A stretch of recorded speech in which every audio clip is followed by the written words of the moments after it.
നമ്മുടെ ജമ്മു കാശ്മീരിലെ NIA ആസ്ഥാനത്ത് ഒരു ചൈനീസ് നിർമ്മിത ഒരു റൈഫിൾ സ്കോപ്പ് കണ്ടെത്തി എന്നുള്ളൊരു വാർത്ത കിട്ടി. എന്താണ് അതിൻ്റെ പിന്നിൽ? കാരണം നമുക്കറിയാം ചെങ്കോട്ടയിലുണ്ടായ ഒരു സ്ഫോടനത്തിന് മുന്നേ ഇത്തരത്തിലൊരു പോസ്റ്ററിൻ്റെ പിടിച്ചു തൂങ്ങിയാണ് ആ ഒരു സ്ഫോടനത്തിന് പിന്നിലേക്ക് ഒരു പക്ഷേ അന്വേഷണ ഏജൻസി എത്തി. അത്തരത്തിലുള്ള എന്തെങ്കിലും ആണോ? ശരിക്കും ഇത് വലിയൊരു സൂചനയാണ്. കാരണം ഇപ്പോൾ കിട്ടിയിരിക്കുന്ന റൈഫിൾ സ്കോപ്പാണ്. അതായത് ദീർഘദൂരത്തേക്ക് വെടിയുർക്കാൻ കഴിയുന്ന തോക്കിൽ ഘടിപ്പിക്കുന്ന സൂം ലെൻസ് ആണ്, ദൂരദർശിനിയായിട്ട് പറയാം. അപ്പോൾ ഇത് കിട്ടിയ സ്ഥലം അതാണ് ഏറ്റവും കൂടുതൽ ഇതിൻ്റെ പ്രാധാന്യം വർദ്ധിപ്പിക്കുന്നത്.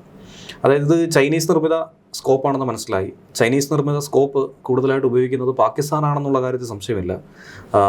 അതിർത്തി കടന്നു വരുന്ന നുഴഞ്ഞുകയറ്റക്കാർക്കും അതുപോലെ തന്നെ ഭീകരർക്കും ഒക്കെ തന്നെ ആയുധം വിതരണം ചെയ്യുന്നത് പാകിസ്ഥാനാണെന്നുള്ളത് നമുക്കറിയാം. അത് ചൈനീസ് നിർമ്മിത ആയുധങ്ങളാണെന്നുള്ളത് നേരത്തെ തന്നെ നമ്മൾ തിരിച്ചറിഞ്ഞിട്ടുള്ളതാണ്. അപ്പോൾ അതുകൊണ്ട് ചിത്രം ഏകദേശം വ്യക്തമാണ്. ഇത് കിട്ടിയിരിക്കുന്നത് ജമ്മു കാശ്മീരിലെ അസ്രാബാദിലാണ്. ഈ മേഖലയിലാണ് NIA ആസ്ഥാന മന്ദിരം സ്ഥിതി ചെയ്യുന്നത്. അപ്പോൾ ഇതിന് തൊട്ടടുത്ത് നിന്ന് ഒരു മാലിന്യ കൂമ്പാരത്തിനകത്ത് വെച്ച് ഒരു കൊച്ചുകുട്ടിക്ക് 6 വയസ്സുള്ളൊരു ആൺകുട്ടിക്കാണ് ഇത് ഒരു കളിപ്പാട്ടം പോലെ തോന്നിയ ഒരു സാധനം അത് വെച്ച് അവർ കളിച്ചുകൊണ്ടിരിക്കുകയായിരുന്നു. അങ്ങനെ ഈ കുട്ടിയുടെ ബന്ധുക്കൾ ഇത് കണ്ട്, അച്ഛനമ്മമാർ ഇത് കണ്ട് സംശയം തോന്നി പോലീസിനെ വിളിച്ച് വിവരം അറിയിച്ചു. ഇങ്ങനൊരു കാര്യം കിട്ടിയെന്ന് പറഞ്ഞ് വിവരം അറിയിച്ചു. പോലീസ് ഉടനെ എത്തി അന്വേഷിച്ചു. കണ്ടപ്പോൾ തന്നെ കാര്യം മനസ്സിലായി. എന്താണത് സാധാരണ റൈഫിൾ ഉപയോഗിക്കുന്നതല്ല എന്നുള്ളത് മനസ്സിലായത് കൊണ്ട് തന്നെ അതിൻ്റെ പ്രാധാന്യം കൂടുതൽ മനസ്സിലാക്കി സംയുക്ത സേന ഇതിനെക്കുറിച്ചുള്ള അന്വേഷണം തുടങ്ങി. ജമ്മു കാശ്മീരിൽ നമുക്കറിയാം പോലീസും അതുപോലെ ആർമിയും സംയുക്തമായിട്ടാണ് പല ഓപ്പറേഷനുകളും തിരച്ചിലും ഒക്കെ തന്നെ നടത്തുന്നത്. അവിടുത്തെ ആ ഒരു ഏകീകരണം അതിന് ആവശ്യമാണ്. അപ്പോൾ നിലവിൽ അന്വേഷിച്ചപ്പോൾ അവിടുത്തെ ഒരു പരിസരവാസി പിടികൂടിയിട്ടുണ്ട് ഇതുമായി ബന്ധപ്പെട്ട്. അതായത് ഒരു പക്ഷേ ഇയാൾ ഒളിപ്പിച്ചതാകാം, അതല്ലെങ്കിൽ പിടിക്കപ്പെടുമെന്ന് തോന്നി കളഞ്ഞിട്ട് പോയതാകാം. ഇത് രണ്ടുമാണ് സംശയമായിട്ട് നിലവിൽ പറയുന്നത്. ഇത് രണ്ടായിരുന്നാലും ഇയാളുടെ പക്കൽ നിന്നാണ് ഇത് കിട്ടിയെന്നുള്ളത് നിലവിൽ മനസ്സിലാക്കാൻ കഴിഞ്ഞിട്ടുണ്ട്. ഇനി ഇയാളുടെ ബാക്കി ഈ പറഞ്ഞതുപോലെ പഹൽഗാമിൽ നമുക്ക് സംഭവിക്കുന്നതിന് തൊട്ട് മുമ്പ് ചെങ്കോട്ടയിൽ അങ്ങനെ ഒരു സ്ഫോടനം സംഭവിക്കുന്നതിന് തൊട്ട് മുമ്പ് ഏകദേശം ഒരു 90-95% അവരുടെ പദ്ധതികളെ നിർവീര്യമാക്കിയിരുന്നു. അതിൽ നിന്ന് രക്ഷപ്പെട്ടു പോയതാണ് ആര്? ഈ സ്ഫോടനം നടത്തിയ വ്യക്തി. അപ്പോൾ സമാനമായി തന്നെ എന്തോ ഒരു വലിയ പദ്ധതി ഇന്ത്യക്ക് നേർക്ക് ആസൂത്രണം ചെയ്യുന്നുണ്ട്. പല പദ്ധതികളും ഇതിനോടൊക്കെ തന്നെ നിർവീര്യമായിട്ടുണ്ട്. നമുക്ക് ഇപ്പോൾ നമ്മുടെ അതിർത്തികളൊന്നും തന്നെ ഒട്ട് ശാന്തമല്ല. നമുക്ക് വളരെ നന്നായിട്ട് അറിയാവുന്നതാണ്. ബംഗ്ലാദേശിൽ ഈ അടുത്ത് സംഭവിച്ചത് എന്താണെന്നുള്ളത് നമുക്കറിയാം. അതിന് പിന്നാലെ അതിന് മുന്നേ തന്നെ ഇന്ത്യ വിരുദ്ധ മുദ്രാവാക്യങ്ങളും പ്രചരണങ്ങളും ഇതിനേറെ പറയും നമ്മുടെ 7 സിസ്റ്റേഴ്സ്, ആ 7 സംസ്ഥാനങ്ങളെ, നോർത്ത് ഈസ്റ്റ് സംസ്ഥാനങ്ങളെ ഒക്കെ തന്നെ ബംഗ്ലാദേശ് പിടിച്ചെടുത്തൊരു ഗ്രേറ്റർ ബംഗ്ലാദേശ് എന്ന രീതിയിലേക്കുള്ള ഒരു ചിന്താഗതിയൊക്കെ തന്നെ, ഒരു മണ്ടൻ ചിന്താഗതിയൊക്കെ അവരെ മനസ്സിൽ എങ്ങനെ ഉദിച്ചു എന്നുള്ളത് നമുക്കറിയാവുന്നതാണ്. ഇതൊക്കെ ആര് കൊടുക്കുന്ന ബുദ്ധിയാണെന്നുള്ളതും ചിന്തിക്കാവുന്നേ ഉള്ളൂ. ഇപ്പോൾ ഷെയ്ഖ് ഹസീനയ്ക്ക് നമ്മൾ അഭയം കൊടുത്തു, അതിൻ്റെ പേരിൽ ഇങ്ങനെ ഒരു പ്രവർത്തനം നടത്തുന്നു എന്നാണ് ഒരു വിഭാഗം ആളുകൾ പറയുന്നത്. പക്ഷേ ശരിക്കുള്ള വസ്തുത അതല്ല. ഷെയ്ഖ് ഹസീനയ്ക്ക് അഭയം കൊടുത്താലും കൊടുത്തില്ലെങ്കിലും ഇന്ത്യക്കെതിരായിട്ടുള്ള നീക്കം ബംഗ്ലാദേശിൽ നടക്കും. ഷെയ്ഖ് ഹസീനയുടെ കാലഘട്ടത്തിൽ മാത്രമേ സമാധാനപരമായി നമുക്ക് ഈ നയതന്ത്ര ബന്ധം കൊണ്ടുപോകാൻ കഴിയൂ എന്നുള്ളതാണ് യാഥാർത്ഥ്യം. അതിൻ്റെ ഉദാഹരണം തന്നെയാണ് കഴിഞ്ഞ ദിവസം കണ്ടത്. ഒരിക്കലും നമുക്ക് ചിന്തിക്കാൻ പോലും കഴിയാത്തൊരു ആൾക്കൂട്ട കൊലപാതകമാണ് അവിടെ നടത്തിയത്. ഒരു സാധാരണക്കാരനെ, ഒരു പാവപ്പെട്ടവനെ മതന്ത ആരോപിച്ചു എന്നേ പറയുന്നുള്ളൂ. ഇതുവരെ അത് കണ്ടെത്താൻ പോലും കഴിഞ്ഞിട്ടില്ല. തെരുവിലിട്ട് അടിച്ച് ചവിട്ടിക്കൂട്ടി അദ്ദേഹത്തിൻ്റെ ദേഹത്ത് 1 ഇഞ്ച് സ്ഥലം പോലും ബാക്കി ഉണ്ടായിരുന്നില്ല മർദ്ദനം ലഭിക്കാനായിട്ട്. അതുപോലെ വലിച്ചിഴച്ച് നട റോഡിലൂടെ കുട്ടികളടക്കമാണ് ഈ പരാക്രമത്തിൽ പങ്കെടുത്തതെന്നുള്ളതാണ് ഏറ്റവും വേദനാജനകമായൊരു വിഷയം. അതിനുശേഷം ഒരു മരത്തിൽ കെട്ടിയിട്ട് തീ വെച്ച് കത്തിച്ചിട്ട് അവരുടെ വെറി അടങ്ങുന്നില്ല. എന്നിട്ട് അവർ മർദ്ദിച്ചുകൊണ്ടിരിക്കുകയാണ്. ഇതിൻ്റെ ചിത്രങ്ങൾ എടുക്കുകയാണ്, ഇതിൻ്റെ വീഡിയോ പ്രചരിപ്പിക്കുകയാണ്. അപ്പോൾ ഇതിന് ശേഷം കൊലവിളി നടത്തുന്നത് ഇന്ത്യക്കെതിരായിട്ടാണ്. ഇന്ത്യ വിരുദ്ധ മുദ്രാവാക്യങ്ങൾ, അതുപോലെ ബംഗ്ലാദേശ് ഒന്ന് വിചാരിച്ചു കഴിഞ്ഞാൽ ഇന്ത്യയുടെ വെള്ളം കൂടി മുട്ടിക്കും. ഇത്തരത്തിലുള്ള ഇവർക്കൊക്കെ എവിടെ നിന്നാണ് ഇങ്ങനത്തെ ഉള്ള സന്ദേശങ്ങൾ കൊടുക്കുന്നത് എന്നുള്ളതാണ് ഏറ്റവും അതിശയകരമായിട്ടുള്ളത്. അപ്പോൾ എന്തായിരുന്നാലും നമ്മുടെ അതിർത്തി ഒട്ടും ശാന്തമായിട്ട് പോയിക്കൊണ്ടിരിക്കുന്ന ഒരു സാഹചര്യമല്ല.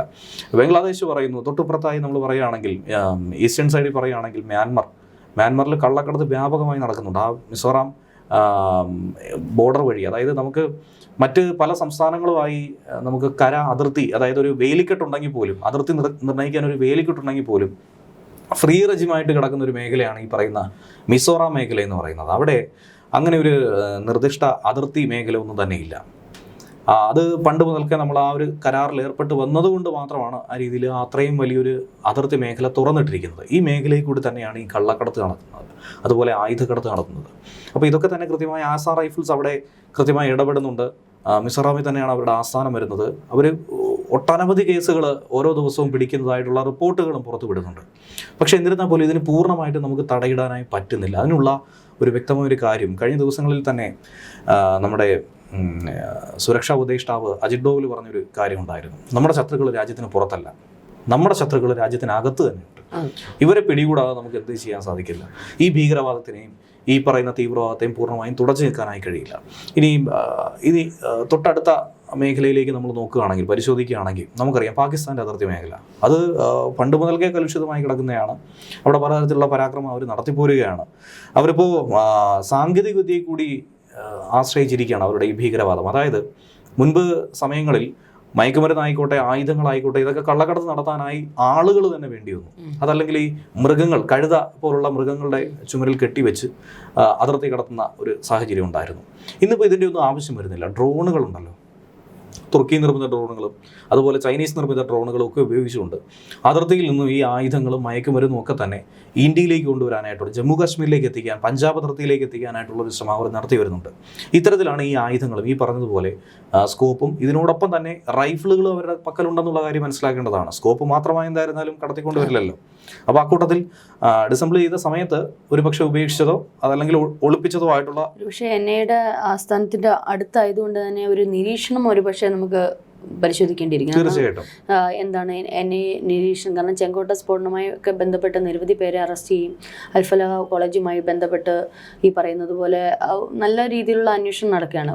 എന്ന് വെച്ചാൽ എൻഐ ഇതിനകത്തുള്ള എവിടേക്ക് ഏതൊക്കെ ലിങ്ക് ഉണ്ട് അതെല്ലാം പൂട്ടിക്കെട്ടുന്ന ഒരു അവസ്ഥയിലേക്ക്. അപ്പം അത്തരത്തിൽ എൻഐയുടെ എന്താണ് എൻഐ പോകുന്നത് എന്നുള്ള ഒരു വലിയ നിരീക്ഷണത്തിനും ആയിക്കൂടെ ഇത്? കാരണം ഇനി അല്ലെങ്കിൽ എൻഐയിലെ പ്രധാനപ്പെട്ട ഉദ്യോഗസ്ഥരെ നമ്മൾ അതിന് കുറച്ചുകൂടി ഒന്ന് പിന്നിലേക്ക് പോകണം. പഹൽഗാം വരെ ഒന്ന് പോകേണ്ടി വരും.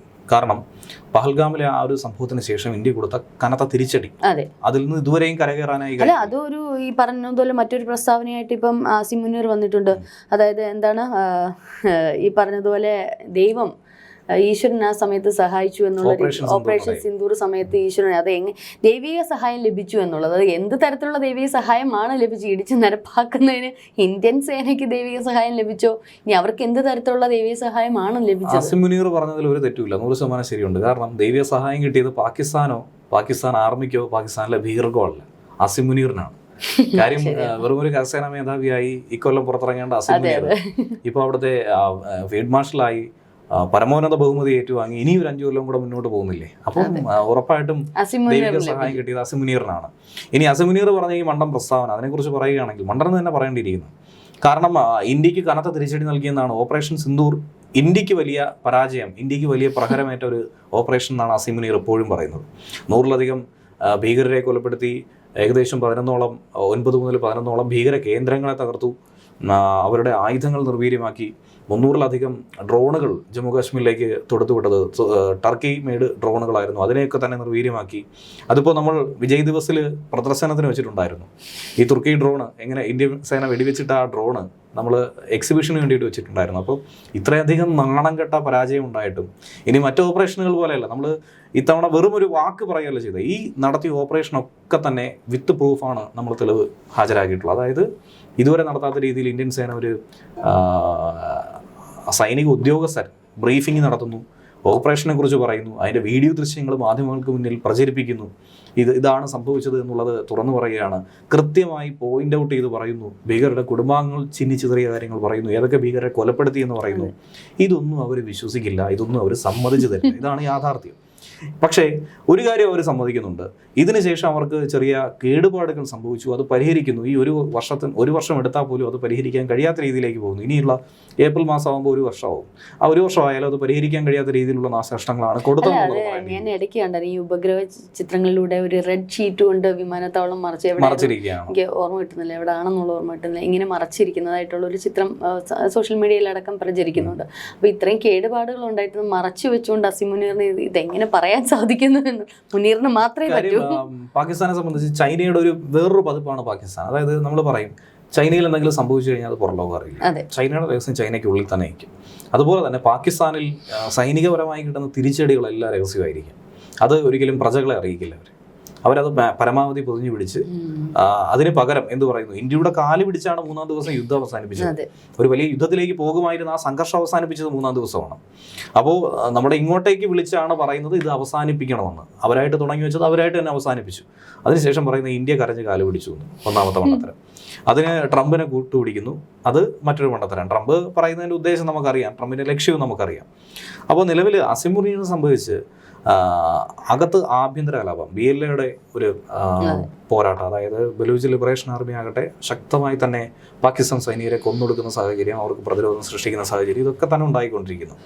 ഇനി അകത്ത് തെഹ്രീക്ക് താലിബാന്റെ ആക്രമണം, അഫ്ഗാൻ അതിർത്തിയിലൊക്കെ തന്നെയുള്ള ആ ഡ്യൂറൻ ലൈനുമായിട്ട് ബന്ധപ്പെട്ടുണ്ടായ വിഷയം.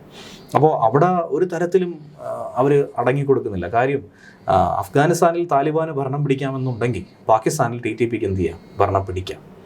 കാര്യം അഫ്ഗാനിസ്ഥാനിൽ അമേരിക്കൻ സൈന്യം പിൻവാങ്ങി താലിബാൻ അത് ഭരണം ഏറ്റെടുത്ത സമയത്ത് ആദ്യം പിന്തുണ അറിയിച്ചത് പാകിസ്ഥാനാണ്. ഇവിടെ നിന്ന് പറന്ന് അഫ്ഗാനിസ്ഥാനിലേക്ക് എത്തി ആ പിന്തുണ അറിയിക്കാനായി. അപ്പോൾ അവരൊരിക്കലും വിചാരിച്ചു കാണില്ല ഒരു ഘട്ടത്തിൽ തിരിച്ച് ഇവർക്ക് ഇതേ തന്നെ തിരിച്ചടി ഉണ്ടാകുമെന്ന കാര്യം അവർ വിചാരിച്ചിട്ടുണ്ടാകില്ല. ഇതേപോലെ തന്നെയാണ് നമ്മൾ പറയേണ്ടത്. ഇപ്പോൾ അൽ-ഖ്വയ്ദയെ അമേരിക്ക എങ്ങനെ വളർത്തി, ഏറ്റവും അവസാനം അൽ-ഖ്വയ്ദ എങ്ങനെ അമേരിക്കയെ നേരിട്ടു എന്നുള്ളത് പറയുന്നത് പോലെ പാകിസ്ഥാൻ ഏതൊക്കെ ഭീകര സംഘടനകൾക്ക്, ഭീകര പോഷക സംഘടനകൾക്ക് പാലുകൂട്ടിയോ അവരൊക്കെ തന്നെ തിരിച്ചടിക്കുന്ന ഒരു കാലഘട്ടം എത്തിയിരിക്കുകയാണ്. അതിൻ്റെ ഉദാഹരണമായി തന്നെയാണ് ഈ ഓരോ തിരിച്ചടികളും പറയുന്നത്.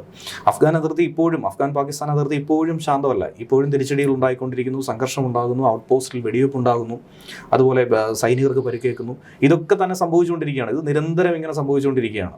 അപ്പോൾ ഇതിനൊന്നും പരിഹാരം ഉണ്ടാക്കാൻ പാകിസ്ഥാന് കഴിയില്ല എന്നുള്ളതാണ് യാഥാർത്ഥ്യം. ഇതിനൊപ്പം തന്നെയാണ് അഫ്ഗാനിസ്ഥാൻ ഇന്ത്യയുമായിട്ട് സൗഹൃദം. അത് പാകിസ്ഥാനെ സംബന്ധിച്ച് ഏറ്റവും വലിയ തലവേദന ഉണ്ടാക്കിയ വിഷയം തന്നെയാണ്. അപ്പോൾ ഇതിലൊക്കെ ഉള്ളൊരു അസ്വസ്ഥത ഇത് വെളിവാക്കാനായി പാകിസ്ഥാൻ്റെ മുന്നിൽ ഒരൊറ്റ മാർഗ്ഗമേ ഉള്ളൂ. മറ്റു രീതിയിൽ തിരിച്ചടിക്കാനായി കഴിയില്ല. സാമ്പത്തികപരമായി ഏറെ പിന്നിലോട്ട് കിടക്കുന്നു. ആകെ ഒരു മാർഗ്ഗം ഭീകരർക്ക് എന്ത് കൊടുക്കുക, കുറേ ആയുധങ്ങൾ കൊടുക്കുക, അവരെ നുഴഞ്ഞുകയറ്റത്തിന് സഹായിക്കുക, ഇന്ത്യയിലേക്ക് കടത്തിവിടുക, ഇന്ത്യയിൽ പല കലുഷിതമായ പ്രശ്നങ്ങൾ സൃഷ്ടിക്കുക. ചെങ്കോട്ട സ്ഫോടനത്തിന് ശേഷമാണ് നമുക്ക് മനസ്സിലായത് ഇന്ത്യക്കകത്തും ഇത്തരത്തിലുള്ള ഭീകരവാദികൾ ഇത്രയുണ്ടെന്ന്. ഒരു വൈറ്റ് കോളർ ഭീകരത നമ്മൾ കണ്ടു. നമ്മൾ ഒട്ടും പ്രതീക്ഷിക്കാത്ത ഒരു മണ്ഡലത്തിലേക്കാണ് ഭീകരർ എത്തിച്ചേർന്നിരിക്കുന്നത്. കാരണം ഡോക്ടേഴ്സിൻ്റെ, എഞ്ചിനീയേഴ്സിൻ്റെ ഒക്കെ രൂപത്തിൽ നമ്മളുടെ ചുറ്റുമുള്ള നമ്മളെ പരിപാലിക്കുന്ന വ്യക്തികൾ ഭീകരരാണ് എന്ന് പറയുമ്പോൾ നമുക്കുണ്ടാകുന്ന ഒരു ആശ്ചര്യത്തിനേക്കാളും അപ്പുറം ഇന്ത്യൻ ജനതയ്ക്ക് ഉണ്ടാകുന്ന ഒരു ഭയപ്പാടുണ്ട്. ഏത് രീതിയിലും ഇവർ വരുമെന്നുള്ളത്. ഇവിടെ ഉണ്ട്, ഇപ്പോഴും ഉണ്ട് ഭീകരർ. പക്ഷെ നമ്മളൊക്കെ കണ്ടെത്താൻ അത് തന്നെ കഴിയുന്നില്ല. പക്ഷെ ഒരു പരിധിവരെ NIA അത് നോട്ടമിടുന്നു, കണ്ടെത്തുന്നുണ്ട്. പക്ഷെ ഇനിയും ശ്രദ്ധിക്കേണ്ടതായിട്ടുള്ള ഒരുപാട് കാര്യങ്ങളുണ്ട്. കാരണം ഇതിപ്പോൾ NIA ആസ്ഥാനത്തിന് അടുത്ത് തന്നെയാണ് ഇത്തരത്തിലുള്ള ഒരു ദൂരദർശിനി കണ്ടെത്തിയിരിക്കുന്നത്. അപ്പോൾ അതുകൊണ്ട് തന്നെ വളരെ നിർണായകമാണ്. NIA ഏതെങ്കിലും പ്രധാനപ്പെട്ട ഉദ്യോഗസ്ഥരെ, NIA ടീം എന്ന് പറയുന്നത് നമുക്കറിയാം അത്രമാത്രം ബുദ്ധിയുള്ള, അല്ലെങ്കിൽ നമ്മളുടെ ഇന്ത്യയെ പരിപാലിക്കുന്നതിൽ ഒരു ഭാഗം അവർക്ക് തന്നെയുണ്ട് അല്ലേ. അപ്പോൾ ആരെങ്കിലും നോട്ടം ഇട്ടിട്ടുണ്ടോ എന്നുള്ളത് കൂടി നോക്കേണ്ടിയിരിക്കുക. കാരണം അത് ഒരുപക്ഷെ അവരുടെ മിഷൻ ഏതെങ്കിലും തരത്തിൽ പരാജയപ്പെട്ടതുകൊണ്ട് പെട്ടെന്ന് ചിലപ്പോൾ ആ ദൂരദർശിനി മാത്രം അവിടെ ഇട്ടിട്ട് പോയതുമാകാം. കാരണം റൈഫിൾ ഉണ്ടായിരിക്കുമല്ലോ. അപ്പോൾ അങ്ങനെ ഏതെങ്കിലും തരത്തിൽ ഒരുപക്ഷെ NIA ഉദ്യോഗസ്ഥർ തന്നെ ഇവരുടെയൊക്കെ തോക്കിന് മുനയിൽ തന്നെയാണോ എന്നുള്ളത് കൂടി ചിന്തിക്കേണ്ടിയിരിക്കുന്നില്ലേ? തീർച്ചയായിട്ടും ഉദ്യോഗസ്ഥർക്കും ഭീഷണിയുണ്ട്, ഇല്ല എന്നല്ല. കാര്യം ഇപ്പോൾ പിടിയിലായിരിക്കുന്ന ഭീകരരെ ചോദ്യം ചെയ്തപ്പോൾ മനസ്സിലാക്കാൻ കഴിഞ്ഞത് അവർ നോട്ടമിട്ടിരിക്കുന്നത് പ്രധാനപ്പെട്ട രാഷ്ട്രീയ നേതാക്കൾ, പിന്നീട് പറയുന്നത് ഒഫീഷ്യൽസ്, അടുത്തത് അഡ്മിനിസ്ട്രേറ്റീവ് ഒഫീഷ്യൽസ് പറയുന്നുണ്ട്, പിന്നീട് പറയുന്നത് ഈ അന്വേഷണ ഉദ്യോഗസ്ഥർക്ക് തലപ്പത്തിരിക്കുന്നവരാണ്. അജിത് ഡോവൽ അടക്കമുള്ളവർക്ക് ഇന്നും ഭീഷണിയുണ്ട്. അത് യാഥാർത്ഥ്യം തന്നെയാണ്.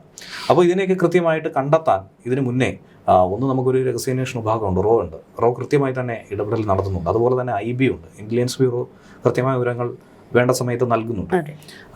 NIA ദേശസുരക്ഷയുടെ കാര്യത്തിൽ ഒരു തരത്തിലും വിട്ടുവീഴ്ച കാണിക്കുന്നില്ല. ഈ പറഞ്ഞ പോലെ നമുക്ക് ഉദാഹരണം പറയാവുന്നതാണ്. അതായത് കേരളത്തിൽ നിന്ന് പല ഭീകര സംഘടനകളുമായി ബന്ധമുണ്ടെന്ന് സംശയിക്കുന്ന നിരവധി ആളുകളെ അറസ്റ്റ് ചെയ്തുകൊണ്ട് പോയിട്ടുണ്ട് NIA. ഇപ്പോഴും നമ്മൾ പറയും ജയിലിടിഞ്ഞാൽ പോലും പുറത്തു വരില്ല എന്ന് പറയും. ആ അവസ്ഥയിൽ അകത്ത് കിടക്കുന്ന നിരവധി ആളുകളുണ്ട് ഇപ്പോൾ ഭീകര സംഘങ്ങളുമായി ബന്ധമുള്ളവർ. അപ്പോൾ ഇവരെയൊക്കെ കേരളത്തിൽ വന്ന് അറസ്റ്റ് ചെയ്തിട്ട് പോകുന്ന ഒരു സാഹചര്യം ഉണ്ടായിട്ടുണ്ട് NIA. കേരള പോലീസ് അറിഞ്ഞിട്ട് പോലുമില്ല. ഇവിടുന്ന് തിരിച്ച് ഡൽഹി എത്തുമ്പോഴായിരിക്കും കേരള പോലീസ് അറിയുന്നത്. അത്ര രഹസ്യമായി, അതീവ രഹസ്യമായി തന്നെയാണ് അവരുടെ ഓപ്പറേഷൻസ് എല്ലാം അവർ പൂർത്തീകരിക്കുന്നത്.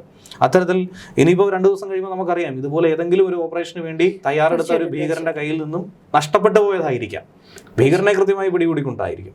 അപ്പോൾ ഇതുപോലെ തന്നെയാണ് ചെങ്കോട്ടയിൽ മുന്നേ തന്നെ അറിഞ്ഞിരുന്നു. പക്ഷെ എത്തിപ്പെടാൻ വൈകി. കാരണം അവർക്ക് എനിക്ക് തോന്നുന്നു ഡൽഹി പോലീസുമായിട്ടുള്ള ഒരാൾ മാത്രം കടന്നു കളഞ്ഞു, അയാളെ കുറിച്ചുള്ള ഒരു ലിങ്ക് കിട്ടിയില്ല എന്ന്. ഒരു പക്ഷെ അത് ഡൽഹി പോലീസുമായിട്ട് ഒരു ഇടപെടൽ ഒരു NIAക്ക് നടക്കാത്തതോ എന്തോ ഒരു മിസ്അണ്ടർസ്റ്റാൻഡിങ് അവിടെ വന്നതുകൊണ്ടാണ് അയാൾ രക്ഷപ്പെട്ടത്. ഒരു പക്ഷേ ആ സ്ഫോടനം തന്നെ ഉണ്ടായത്. അതുപോലെ ഇനി ഉണ്ടാവാതിരിക്കാൻ എന്നെ മാക്സിമം ശ്രമിക്കുന്നുണ്ട്. കാരണം ഇപ്പോൾ എല്ലാവരുമായിട്ട് ലിങ്ക്ഡ് ആണ്, പോലീസുമായിട്ടും ഈ പറയുന്ന ലോക്കൽ പോലീസും സ്റ്റേഷനുമായിട്ടും അതേപോലെ സിറ്റി പോലീസ് കമ്മീഷൻ അങ്ങനെയൊക്കെയുള്ള ഇതുമായിട്ട് NIA അന്വേഷണ ഉദ്യോഗസ്ഥർ തന്നെ ഒരു ലിങ്ക്ഡ് ആണ് എന്ന് തോന്നുന്നു. ഒരു പക്ഷേ അതുകൊണ്ടൊക്കെ ആയിരിക്കാം. Malayali Warta Plus, like, share and subscribe.